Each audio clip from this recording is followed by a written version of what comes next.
All right, let's talk about restaurant English. Ooh. We're going to be really diving deep into the specifics of how to communicate effectively when you're at a restaurant. Yes. This deep dive is going to be based on a really great learning resource that we found, which is a dialogue that takes place in a restaurant.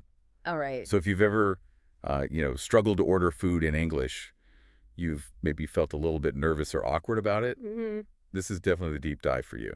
Yeah. You know what I love about this specific dialogue is it really captures those little moments, those little nuances that can make such a big difference in how you're perceived and how smoothly the whole dining experience goes. I think so too. And it all starts with this idea of like setting the scene right. Yes. So in this dialogue, we have Sarah and Mike. They're at this place called the Gourmet Spot. Sounds fancy. Yeah, it does sound pretty nice. Yeah. And right away, we have our waiter who comes in with a very friendly, good evening. A class. A classic. And then he follows that up with, ready to order or need a few more minutes. Okay, now that seems pretty straightforward. Right. But I think there's actually a lot we can unpack there. What do you mean? Well, first of all, think about the tone, right? Uh-huh. It's not pushy at all. It's very welcoming. Right. And that immediately sets the stage for a more relaxed dining experience. Oh, I see what you're saying. It's like they're being given the space to really enjoy the moment. It's not like that waiter's trying to rush them out of there just to turn the table. Exactly. Yeah. And that subtle difference in phrasing can make a world of difference in terms of how comfortable the diners feel.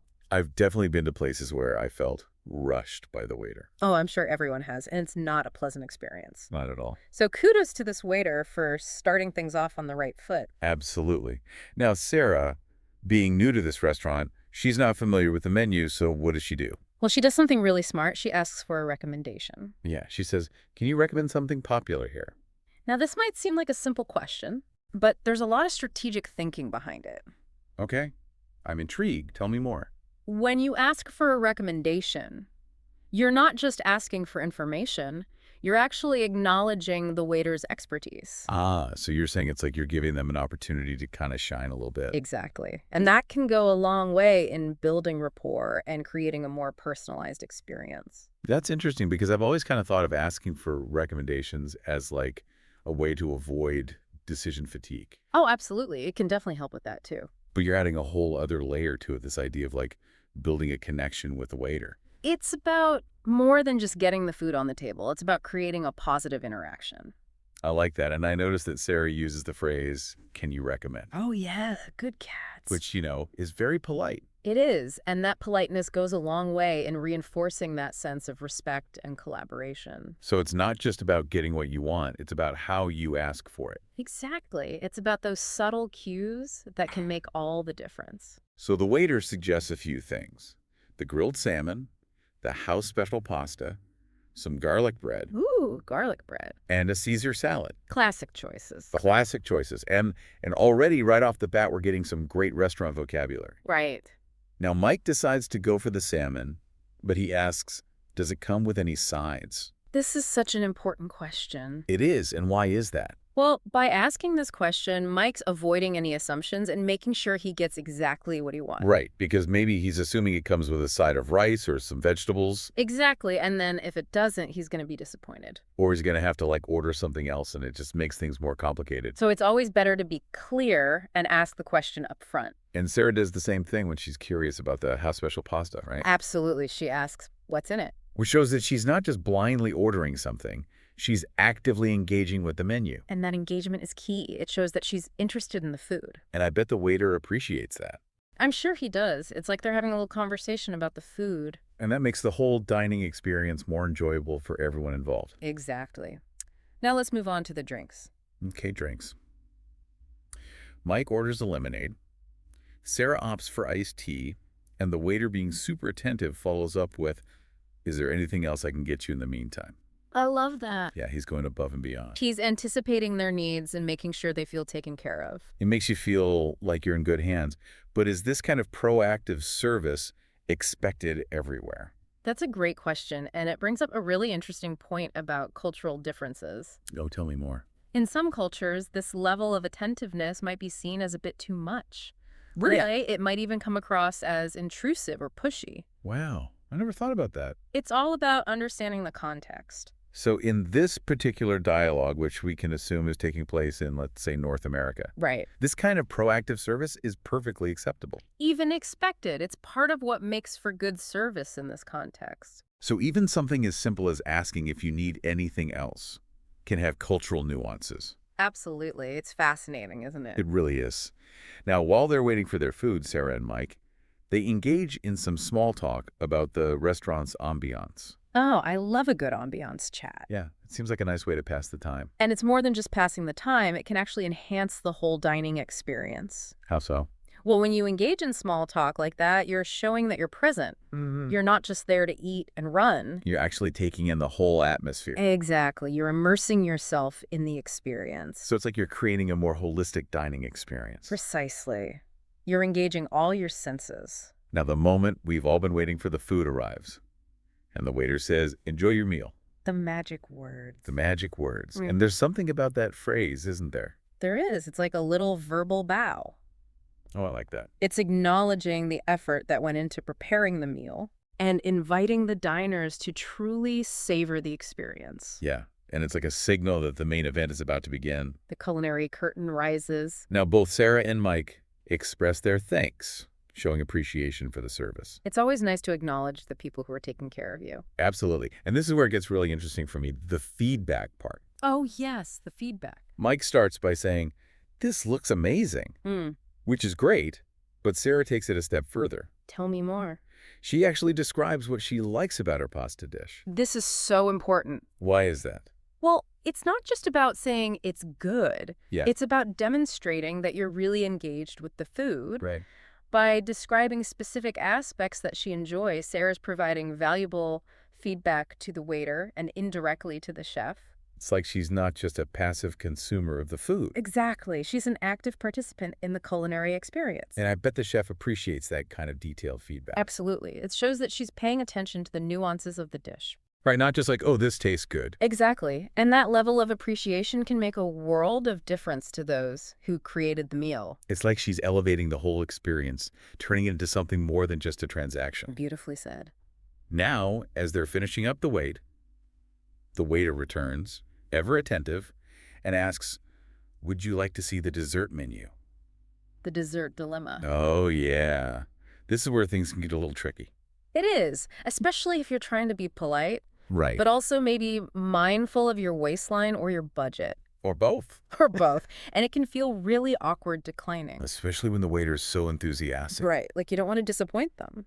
So how do you handle this gracefully? That's where mastering those polite refusal phrases comes in handy. Ooh, I like where this is going. Imagine if, instead of just saying no thanks, Yeah. Sarah said something like, "Thank you, but we're absolutely stuffed from that delicious meal. Maybe next time." It's polite, it acknowledges the offer, and it leaves the door open for a future visit. That's brilliant. It's like you're saying no without actually saying no. Exactly. It's assertive, but not dismissive. And it preserves that positive rapport they've built throughout the meal. Precisely. And I love how you snuck in a little compliment there by mentioning how much they enjoyed the meal. It's all about those small touches that contribute to a positive interaction. So we've covered a lot of ground already. We have. From the initial greeting to navigating the dessert menu. It's amazing how much we can learn from just one simple restaurant dialogue. I know, right?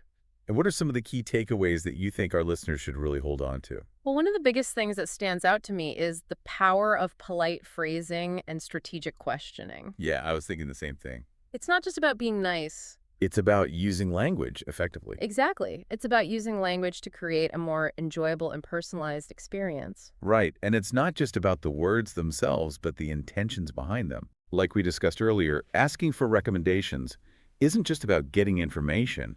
It's about subtly acknowledging the waiter's expertise and building rapport. Precisely. It's about understanding that language is a tool. I love that analogy. Language is a tool. And like any tool, it can be used effectively or ineffectively. Mind blown. I never thought about it that way. It's all about wielding those words wisely. So besides politeness and strategic questions, what else should our listeners keep in mind? Well, we can't forget the importance of small talk. Oh, yeah. It might seem trivial, but it's actually a powerful way to create a more relaxed and engaging atmosphere. It's like you're weaving a tapestry. I love that. A tapestry of conversation, food, and ambiance. It's all connected. Beautifully said. And finally, we learned how to give specific and positive feedback, Yes. which not only shows your appreciation, but also helps the restaurant improve their service and offerings. It's a win-win for everyone involved. Yeah. Now, before we wrap up this part of our deep dive, I want to leave our listeners with a final thought-provoking question.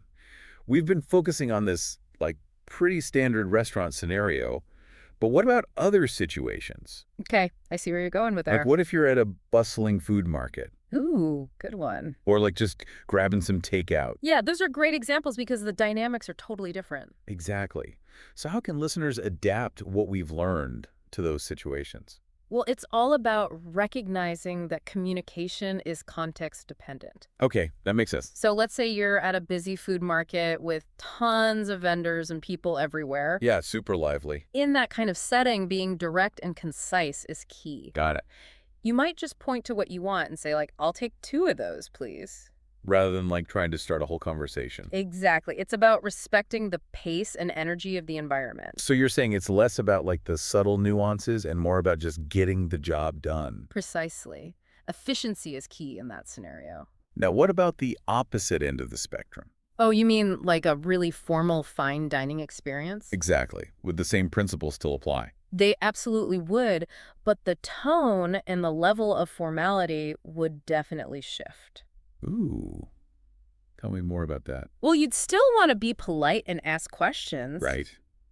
But the language might be more refined. Okay, give me an example. Instead of saying, "What's in this dish?" Mm-hmm. you might say something like, "Could you tell me a bit more about the preparation of this particular item?" Ah, so it's still asking for information, but in a way that's more aligned with the setting. Exactly. It's about matching the level of formality. I'm starting to see a pattern here. Oh, yeah. It seems like effective communication is all about adapting to the specific situation. You got it. It's not a one-size-fits-all approach. Now, what about takeout? Takeout. The ultimate convenience. Do those communication skills even matter when you're just grabbing takeout? They absolutely do. Even in a quick takeout interaction, clear communication is key. I guess it's easy to just rush through those kinds of interactions. Right, but taking a moment to be specific about your order, Mm-hmm. politely confirming any modifications, Right. and expressing gratitude to the staff can all contribute to a smoother, more positive experience. So it's even those little interactions deserve our full attention. Exactly, because they all add up to the bigger picture. We've really unpacked a lot today. We have. The subtle psychology behind asking questions to navigating cultural differences. And adapting to different situations. It's amazing how these seemingly small interactions can have such a big impact. It is, and it all comes back to that idea of language as a tool. That's right. A tool for connection, a way to enhance our experiences, and a key ingredient to a truly satisfying meal. I love that.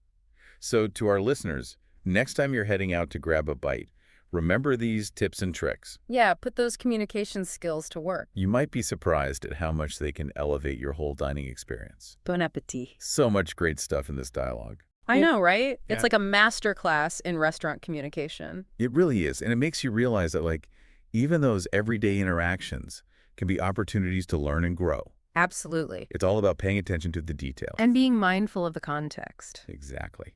Well, this has been another fantastic deep dive. I've really enjoyed it. Me too.